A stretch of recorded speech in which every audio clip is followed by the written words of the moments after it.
Soul Garden.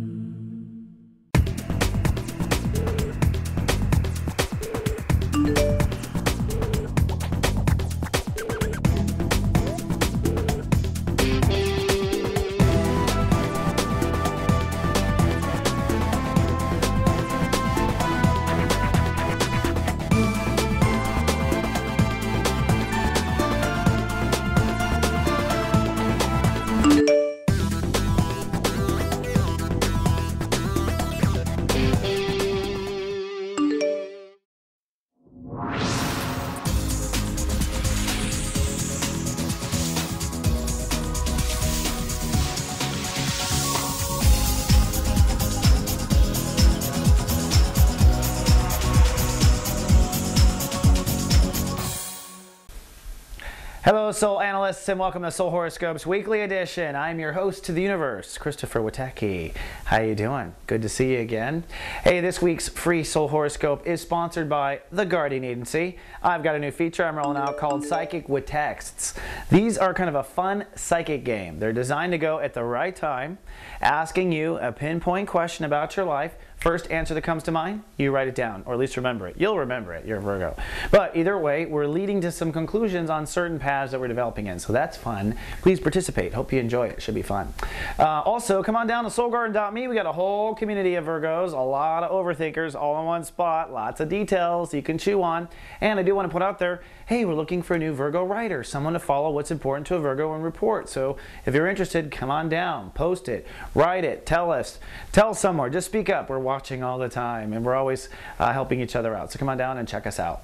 Now this week, this month, this cycle, the Sun in Pisces, the Virgo tribe is working on their balance issues, which plays all the way out in the highest degree to relationships, right? Which is the most complicated balance we do in life between us and another dynamic soul. And any soul watching this garden is already more sophisticated because you look at life with a lot more fidelity than other people do anyway. So that means even more complicated algorithms of balance. You're working really, honestly, to let your intuition call this race. That's really what's happening. That's why we're doing Psychic with Text. Because Virgos are really, if you let your intuition call it on the fly, that is the best way to allow for balance in the moment. Your Virgo will always analyze ahead of time. You'll always analyze what happened. But when it comes to actually playing it out, it's about going with the flow. When we start on Monday, it's about restoring balance and order to your relationships. Venus rules the day on this given day. So on this given day, you're emotionally triggered with the moon in Leo. Your emotions are focused on past, focused on maybe issues of faith, maybe some dreams. Maybe you're triggered for the old self-sabotage stuff, having to hold that back. So it's not an easy day to restore balance and order, but the energy is there to restore balance to relationship. If your LTR is where you're playing this out and you fought over the weekend and the last holy shift we had over the weekend, if something went wrong over the weekend, Monday is the day to make it better, okay? You'll have the resource, you'll have the moment. Another interesting thing, Mercury conjuncting Uranus in Aries, you will have a grand epiphany. You'll have a recognition, an understanding of where boundaries should be drawn. So there will be an echo, a realization of, oh, boundary should have been here, or this is where boundary can be, or I didn't know there was a boundary here, I didn't even know. So definitely a breakthrough on Monday in that regard too. Moving on to Tuesday, it's a spacey day, it's an intuitive day, it's a day of prayer, it's a day of spirituality, it's a day of logging into your higher self, downloading information that you need for yourself. We bring up the soul pyramid here. This is a big theme still. It's not over. In fact, it never climaxed yet. The breakthrough on Saturday, or the breakdown on Saturday, was Uranus mostly. The Grand Trine was directing the chaos. But this gets tighter as the week progresses, and next week a second holy shift on March 14th. So that one will be built upon what was cleared last weekend. Going to be a big one. Part of what's the drum roll? Venus on approach to Jupiter. For Virgos, this will be the start. That next holy shift will be the start of a new learning cycle. Something very new, something interesting. And you know, you Virgos, once you have a question that needs to be answered, that is it. So that might be what happens there. That'd be my first prediction. Tuesday is still a day of inner trigger. Even though you're intuitive, you're inner trigger because the moon is in Leo. Don't forget, we have office hours for our viewers. It's a free 5-minute answer to your questions from our Soul Mart practitioners. I'll wait for you to get to know our amazing bright staff of light workers.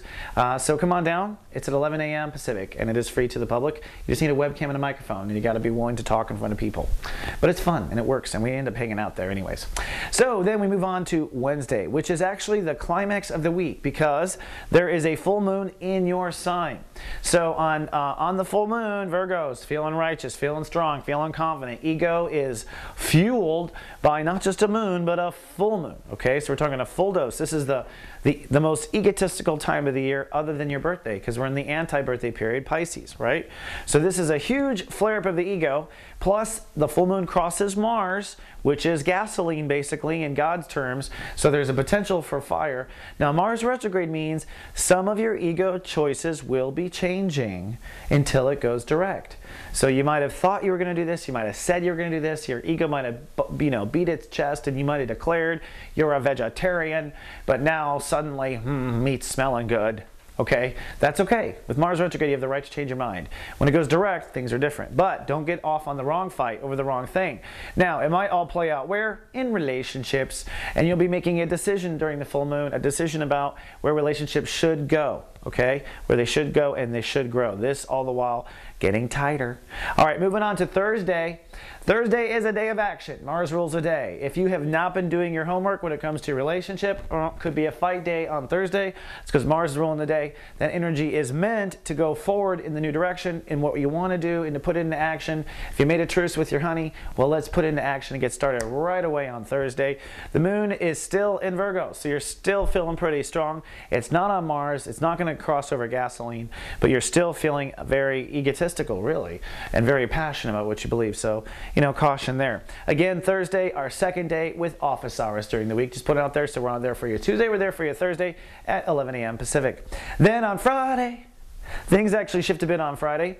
One of the things that shifts is the moon moves out of your ego and into Leo, which restores balance and order to emotions. So if things got crazy, they chill out. The moon in Libra does change your emotional focus to your values. So you get maybe concerned about money. That's the only thing where it could go wrong. But emotions are focused on value, on manifestation, on what you are worth. The sun on this day has no ruling planet. So this is really a day to really start and hold space for the new relationship attitude. For those who are in a relationship, the new attitude you've come to. For those out of a relationship who want one, the new one that will bring the person in. For those of you who are reaffirmed that you want to be single, you reaffirm that. Wherever you are, you reaffirm, you move forward, and that's what it's really about. And the moon in Libra puts your emotional focus on that. Don't forget, Carolyn Nagel and myself are live on Fridays with SG Live at the Soul Garden Prime Time, 11 a.m. Pacific. And if you can't catch it, we do record it. But right now, we're diving into how to develop your psychic awareness. Last week, we talked about Edgar Cayce. That's available to watch. This week, we're going to go deeper and help you develop your awareness. So come on down and learn something, and see Carolyn and I on the radio, on the radio, in the German software that we use for it. Then on the weekend, things kind of slide into home base. For one, the moon is still in Libra, but there's a little drama happens when the moon crosses Saturn. Might be a moment where you get really emotional about what is deserved to you, or what you're worth, or how you're not being treated what you're worth, or why is your bank account negative, or it's really about growing up, taking responsibility for yourself, your soul capital, for your ability to manifest. And what it opposes is this whole little future shift of learning. So this is kind of a beginning piece of whatever that big holy shift will be next week. It's a beginning piece. That's on Saturday. So maybe a little bit of drama on Saturday. Sunday, no drama. Moon moves into Scorpio. You'll be pensive. You'll be processing. You'll be a bit detached. Jupiter rules the day, so you'll be optimistic. Even in relationship, it'll turn optimistic. Sunday's an optimistic day and a pensive day. It's a good day to get things off your chest and really talk deep with your honey if you haven't had that talk until now.